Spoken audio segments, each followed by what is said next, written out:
Assalamualaikum warahmatullahi wabarakatuh.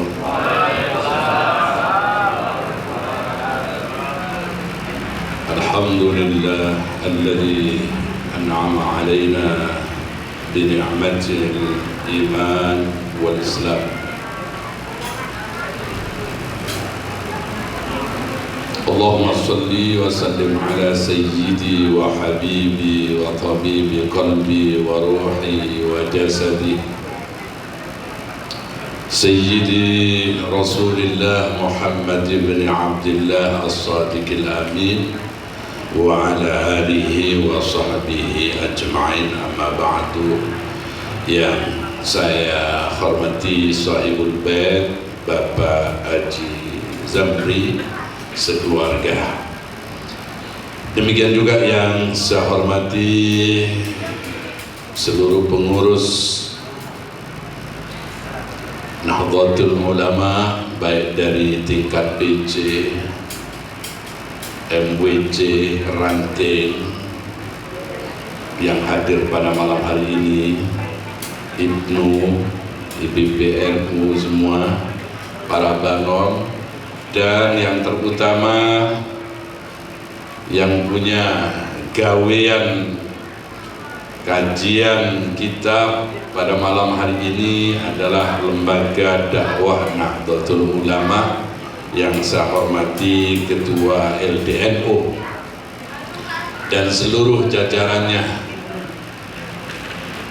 Pertama, alhamdulillah, kita bersyukur kepada Allah. Kita oleh Allah dikumpulkan dalam suatu majlis, dalam satu ikatan majlis, dalam satu ikatan Jam'iyah Nahdlatul Ulama, dan harapan kita mudah-mudahan kita semua menjadi umat Nabi Muhammad SAW yang nantinya berkumpul bersama para muassis Nahdlatul Ulama. Amin ya rabbal alamin. Sebagaimana kita ketahui bahwa Nahdlatul Ulama tentu di dalam akidahnya, akidah ini para hadirin ya, secara lughatan, secara bahasa, akidah ini adalah satu ikatan keyakinan seorang hamba kepada Tuhannya, itu akidah ya. Dan akidah ini bermacam-macam ya. Ada akidah ahli sunnah wal jamaah, ada akidah mu'tazilah, ada akidah, begitu banyak sekali. Dan insya Allah akidah ahli sunnah wal jamaah inilah yang benar-benar merupakan suatu jalan yang menjadi ikatan para aulia wassalihin sehingga sampai kepada para tabi'in, sampai kepada para sahabat, sehingga kepada Rasulullah sallallahu alaihi wasallam, yakni akidah ahli sunnah wal jamaah.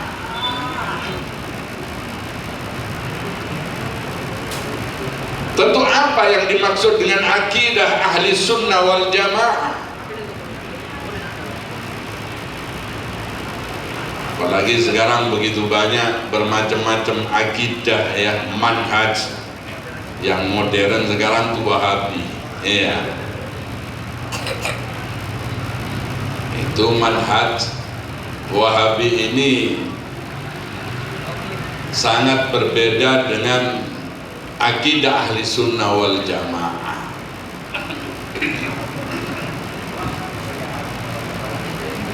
Apa yang dimaksud para hadirin akidah ahli sunnah wal jamaah? Kita setidaknya tahu tentang hakikat La ilaha illallah Muhammadur Rasulullah. Makanya di situ di dalam rangkuman fi kalimatai syahadah allati hiya ahadu mabani Islam. Jadi yang pertama yang harus kita tanamkan di dalam Islam ini adalah bagaimana kita mengetahui makna daripada dua kalimat syahadat. Ini di situ dikatakan, ya. Dan ketepatan memang saya tidak sempat untuk mutolaah, nggak buka ihya, ya, karena beberapa hari saya kurang fit sehingga saya nggak sempat baca, ya. Nah, di situ.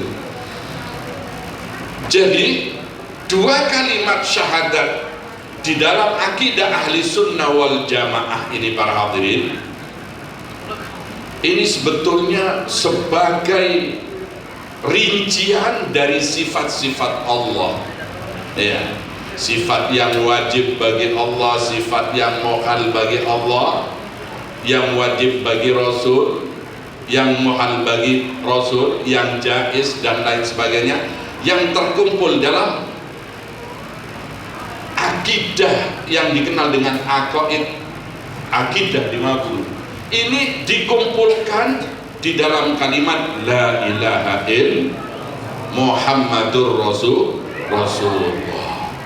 Sehingga para hadirin, begitu banyak pendapat di dalam ulama ahli sunnah wal jamaah bagaimana umat Islam untuk mengetahui secara rinci tentang sifat-sifat Allah, ya, mulai dari sifat 20 wujud, ya, idam bapak sampai ila akhirih, juga sifat-sifat Rasul, ya. Ini para hadirin sebetulnya ada yang berpendapat cukup mengetahui makna dari dua kalimat syahadat ini. Akan tapi lebih afdol kalau kita mengetahui apa itu arti wujudnya Allah, apa arti qidam, ya, sehingga dikatakan wal awwal wal akhir wal zahir wal batin. Sebetulnya ada sebagian pendapat ahli sunnah wal jamaah itu cukup bagaimana mengerti tentang kalimat la ilaha illallah Muhammadur Rasulullah. Makanya para hadirin, orang yang sejak lahir dia kafir kepada Allah, memang tidak lahir secara Islam, ya. Kemudian para hadirin hampir meninggal dunia, katakanlah umur dia 70 tahun, hampir meninggal dunia, kemudian dia diberi hidayah oleh Allah dengan menjadi mu'allaf, sehingga dia mengucapkan kalimat la ilaha illallah Muhammadur Rasul. Maka sejak lahir sampai saat itu semua dosanya, gak ada dosa sama sekali, para Allah, nol, ya. Hanya dengan kalimat asyhadu an la ilaha illallah wa asyhadu anna Muhammadar Rasulullah. Hanya dengan dua kalimat syahadat ini, orang yang sejak lahir kafir kepada Allah, di saat dia hampir kembali kepada Allah, kemudian dia diberi hidayah oleh Allah dengan mengucapkan dua kalimat syahadat, maka tidak ada dosa baginya. Sejak lahir nggak ada dosa. Kenapa? Dianggap dia sudah punya keyakinan yang benar. Makanya besok para hadirin, di neraka itu tidak ada orang yang kekal di dalam neraka bagi orang yang punya keyakinan dua kalimat syahadat, asyhadu an la ilaha illallah wa asyhadu anna Muhammadar Rasul. Di neraka itu bersih dari orang yang punya keyakinan ini. Walaupun ada yang mampir-mampir dulu, ya, ada yang mampir-mampir dulu, karena memang orang yang beriman itu sebagaimana Al-Quran katakan. Gimana Al-Quran katakan? Summa awrathna al-kitaba alladhina tafaina min ibadina faminhum zalimun li nafsihi wa minhum muqtasidu wa minhum sabiqun bil khairati bi idznillah dzalika huwal fadlul kabir.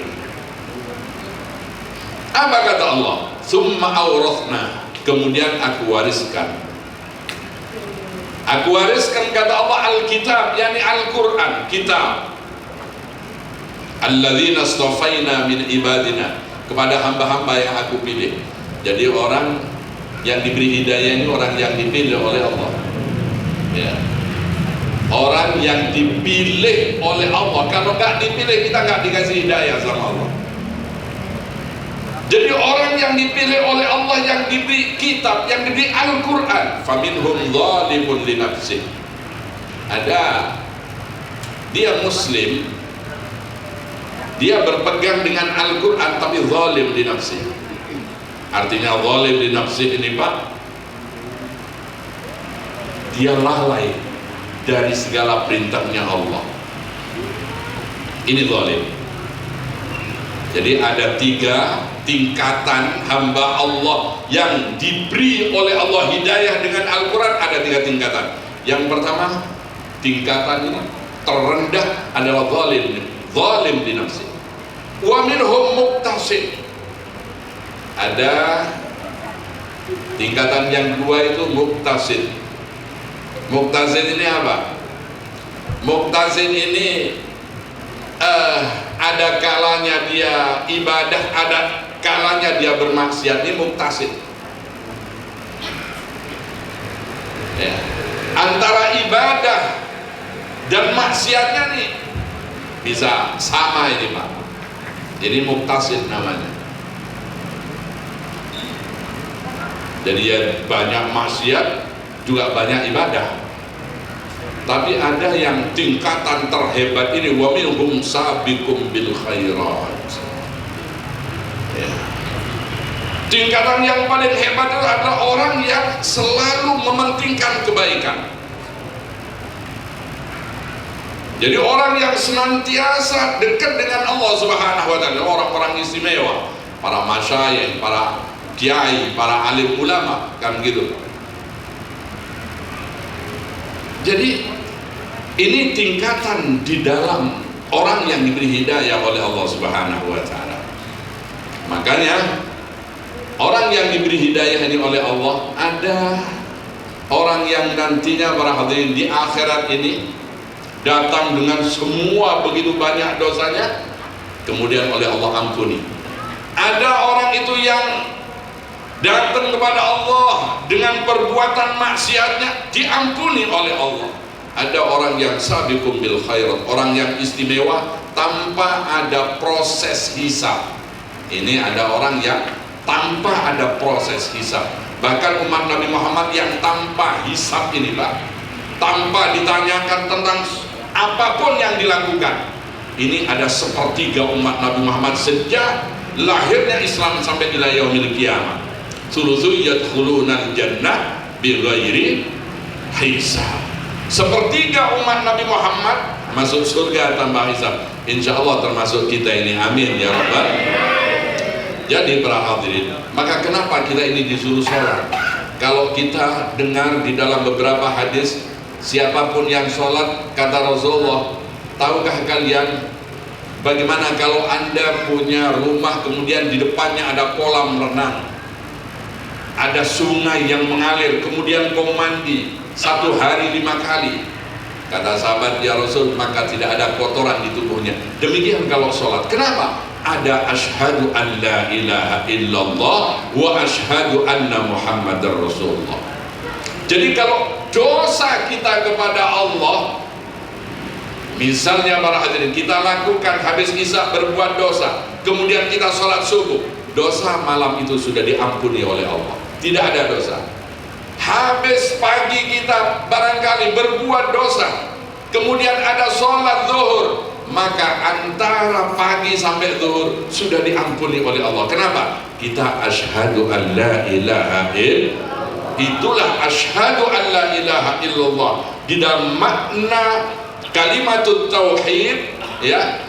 Dan ini rangkuman asyhadu an la ilaha illallah, itu hurufnya Pak. Asyhadu an la ilaha illallah wa asyhadu anna muhammadar rasulullah. Itu kalau dijumlah itu sebanyak 50.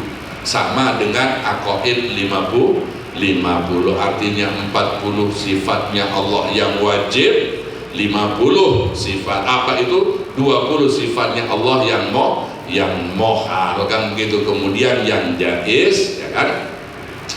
Kemudian juga demikian 4 sifat wajib bagi para rasul dan juga 4 sifat wajib apa itu sifat yang mohal bagi Rasulullah sallallahu alaihi wasallam.